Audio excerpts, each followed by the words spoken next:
Miss হবে না আপনার পছন্দের টিভি শো। দেখুন জি5 অ্যাপে একদম ফ্রি। আপনার থেকে যদি পার্সোনাল মানি নেওয়ারই থাকতো আগের দিনই নিতাম।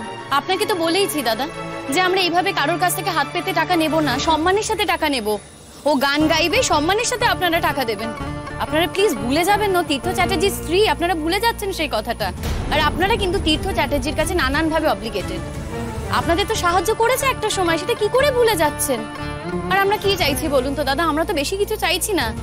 এখানে একটা মাইক্রোফোন সেট করে দেবেন, এখানে গান গাইবে, মিউজিশিয়ান, কোনো কিছু আমরা চাইছি না। শুধু রিকোয়েস্ট করছি দাদা, ওকে একটু গান গাওয়ার সুযোগটা করে দিন প্লিজ।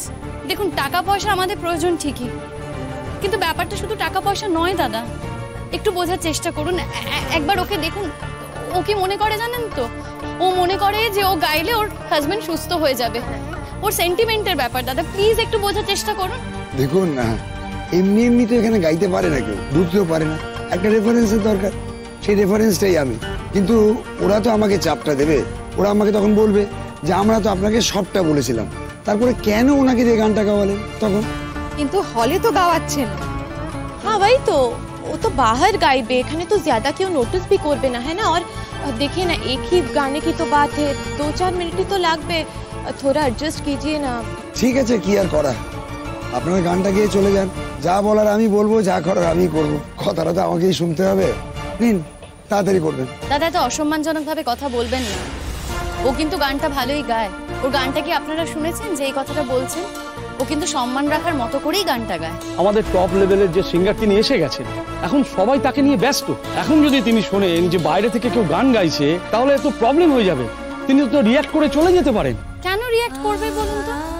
মানে উনিও তো একজন সিঙ্গার, সেখানে একজন যদি গান গায় ওনা তো রিঅ্যাক্ট করার কোনো কথা না। তাও আমি আপনাদের বলছি, উনি যদি রিঅ্যাক্ট করেন তার দায় আমার। আমি আপনাদের বলছি, আমি নয় কথা বলবো। আপনারা প্লিজ শুধু একটা মাইক্রোফোন অ্যারেঞ্জ করে দিন, আর কিচ্ছু লাগবে না।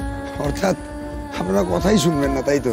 আরে বাবা, শোনার মতো কথা হলে তো নিশ্চয়ই শুনবো। আপনি বা কেন আমাদের কথাটা বুঝতে চাইছেন না? আরে এই মেয়েটিকে তো দেখছেন, ওকে এভাবে গান না গাইয়ে ফিরিয়ে নেওয়া যাবে না। আমি গান গাইলে না আমার স্বামী বাবার হয়ে যাবে। আমি স্ত্রী হয়ে কি এটুকু কাজ করতে পারবো না আমার স্বামীর জন্য? ঠিকই পারবো করতে। আমি যখন নিয়েছি যে আমি গান গাইবে, তাও বাবাই বাবাই যাবো। দাদা দেখুন, এখানে কেউ ঝামেলাঝাটি করতে চাইছে না, কেউ গুলিও চালাচ্ছে না।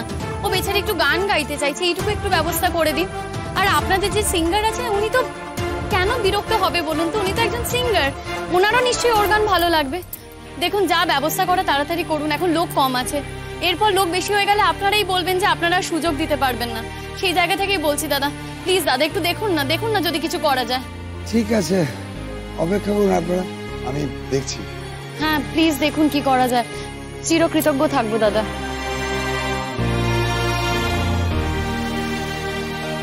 দিদি, তুই খোলা স্টেজে গান গাইবি ভালো করে ভেবে বলছিস তো?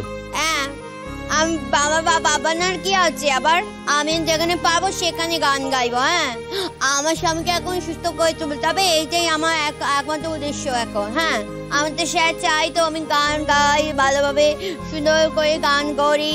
আমি তো গান গাইতে চাইতাম না, সেই জন্য স্যার একটু শরীরটাই অসুখ করে দিয়েছে ঠাকুর।